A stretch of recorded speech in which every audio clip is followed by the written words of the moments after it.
Hi, everyone, and welcome to another Roofing Contractor Q&A. I'm RC editor Art Eisner, and I really appreciate you joining us today, whether by video or on our podcast. CentiMark Corporation has been a national leader in the commercial roofing space for decades, and they're certainly no stranger to Roofing Contractor's annual Top 100 list, where they've been around the top for pretty much as long as we've been compiling the list, frankly. I'm really glad to be joined today by CentiMark's President and CEO, Tim Dunlap, and John Godwin, CentiMark's Executive Vice President of Sales and Marketing. Gentlemen, hello, welcome. Thanks for being here to talk about several things as 2022 approaches. Thanks so much for having us. Yep, pleasure. You bet. First, Tim, I understand you have some pretty exciting news to announce as 2021 comes to a close. What do you have to share with us? Well, on Monday, December 20th, CentiMark Corporation achieved my father's long-term goal and dream of exceeding $1 billion in sales in a calendar year. Wow, that's certainly amazing. Congratulations on breaking the $1 billion barrier there for roofing. You mentioned it briefly. Tell us how long that's been a goal in sight, and what does it feel like to achieve it? Well, it feels phenomenal. It actually gives you chills up and down your spine, because it has been a long-term goal of not only our CentiMark associates, my father, but ours as a family as well. It probably started back in I would say 1994, when we first eclipsed 100 million in sales. At that time, and we have it on record, that my dad started to mention, his long-term goal for CentiMark of $1 billion in sales someday. And of course, leaving it loosely, thinking it, may at that time have been a dream, but it was something that he pushed within the organization and reinforced over the last 27 years. Wow. And so can you give us any idea of what the people around him were saying or thinking at that time? That could it even be possible? Well, I do know what they were thinking and saying, because a lot of the employees that were around at that time are still here and or still working at the corporate office, and they thought he was crazy. But in knowing my dad, knew that it wasn't out of the question that he had the wherewithal to someday push the company to achieve that goal. So of course they bought into it, and therefore we finally have been able to achieve it. And of course, we're talking about company founder and chairman Edward B. Dunlap.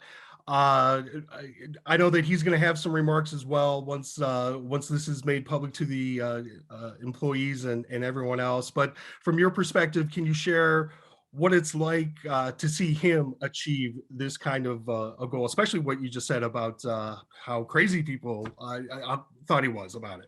Oh yeah, he and his wife Anna are thrilled. I was actually over their house on Saturday this past weekend, and broke the news to them that we had a good opportunity to achieve the $1 billion sales goal. And of course, they were surprised and very excited, because initially this year, we were still under the impression that next year would be the year 2022 that we would achieve the $1 billion goal.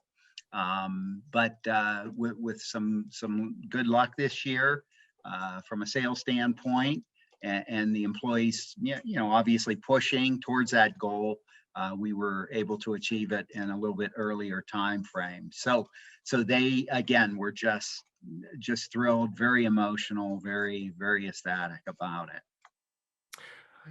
John, let's take a little deeper dive into those numbers. Can you give us an idea of how you determine that actual figure based on annual sales, revenue, signed contracts, and then describe when you realize that, hey, we're actually are on target to do this early in 2021? Sure. Yeah, it's super exciting that we're hitting the $1 billion mark. Being an employee of the company for 32 years, this is really a dream come true. And we're basing this $1 billion threshold based on contracted sales. And I think the thing that I'm really most proud about is the fact that this represents over 15,000 projects over $25,000. So we are doing a ton of business. It is a company-wide effort. I really think we had a shot looking back at it right about June and July, because things were really starting to take place and the numbers really started popping about mid-year. Got it. And then obviously a lot of external factors putting pressure on the entire industry that may have slowed that down. I did want to ask if you believe this would have happened sooner, if not for the COVID-19 pandemic. And that being said, what does it mean that you are able to achieve it now, given those challenges? Sure. You know, our COVID-19 happened, right? Recessions happen, inflation happens.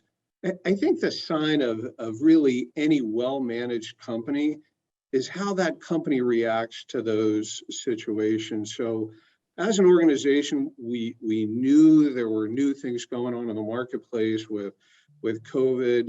And I think the really important thing is we went out and we spoke with our customers and we asked them how their business was being affected. And some of our customers benefited and their business jumped because of COVID. And some of our customers suffered because of COVID. So we were smart enough to really understand what was going on from a customer perspective and react accordingly. We had to balance what our offering was to those different customers so that we could fit their specific needs. So, you know, market conditions vary all the time. The great thing is CentiMark continues to grow regardless of what those market conditions are, by really understanding and take heed with what is going on with our customers. And as you talk about growth, Tim, I remember you telling me when we featured you in your company in 2016 that CentiMark's model is really based on organically building a presence in a market where you see opportunities rather than through acquisitions. First off, is that still the model, and why is that important to you? Yes, it is, and that is still the model, and it's important to us because we can control that growth. Yeah, you know, we do it from within. We train the people to go out and start opening the offices. So it's almost like we called it, I guess, at one time, the McDonald's approach to growth, where you know every office is set up the same way, staffed the same way, functions in the same manner. So so we like to control that growth, just do it internally versus you know going out and acquiring companies. We've tried that a few times before in the past, and it's just not our model. We're not good at it. We recognize that early in the game. So we just kept our continued focus on growing the company organically. You know, Art, just to touch a little bit further on that and the importance of organic growth, I think there are three things that are really important with regard to growing an organization organically. The first one is when you grow an organization organically, there is common vision and common direction the whole way through your growth pattern. So kind of a philosophy of one team, one goal. And I think that's what CentiMark brings and has brought all the way through. I think the second thing is everybody within the organization shares business ethics and values, right? So if you're a conglomeration of a bunch of different companies, you don't have that the whole way through the process. And unfortunately, the end user can feel that, right? And then I think the third thing, as Tim said, is there is a standard customer experience, right? So there's standard operating procedures, there's common back office, common billing. The whole customer experience is consistent, regardless of whether you're buying a roof in Vancouver, Canada, or Miami, Florida. Thanks, John. And I know you laid out how CentiMark was able to find some stability given the challenges of 2021, not just the COVID recovery, but of course talking about volatile pricing, material scarcity, all those issues. Tim, I wanted to ask you, what's your assessment of where the roofing industry is as we enter 2022, and what are some of your next goals? I mean, the roofing industry, obviously, with the material shortage and escalating prices, the issues with labor is going to continue to struggle in through next year, as we are as well.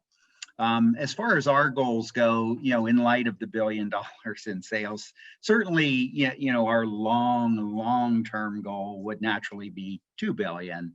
But our shorter term goals are to continue to grow the company at a modest 5 to 10% rate every year, and of course in the process to grow it profitably, which at the end of the day is really the most important part of it. Well, and as you both reach this milestone, I wanted to ask you, what are you proudest of as an organization? Not just achieving this milestone, but having gone through those challenges. Well, probably most proud of our CentiMark associates, of course. They're the ones out there that are in the trenches day in and day out, that are making things happen.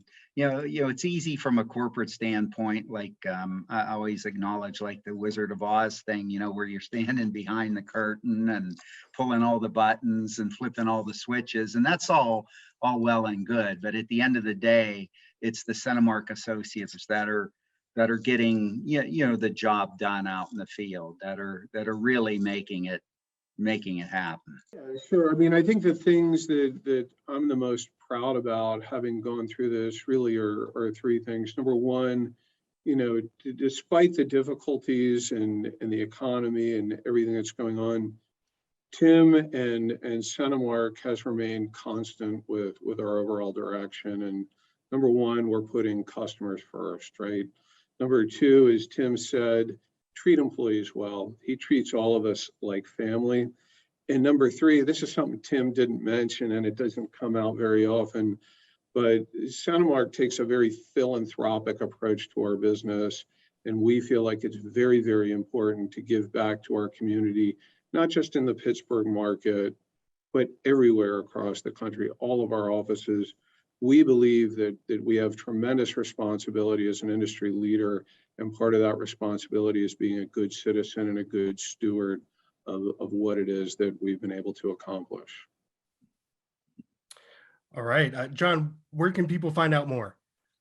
Well, absolutely. Please go to our website at www.centimark.com, as well as our new website, www.centimark.com/1 billion. So we are very, very excited about hitting this $1 billion mark. And Art, thank you so much for taking the time to speak with us. We really appreciate your efforts at Roofing Contractor as well.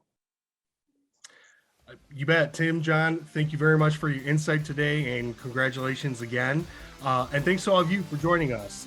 Please check out roofingcontractor.com for more comprehensive coverage of the roofing industry. And while you're there, be sure to sign up for our free e-magazine and e-newsletters so you can stay on top of the latest news and information.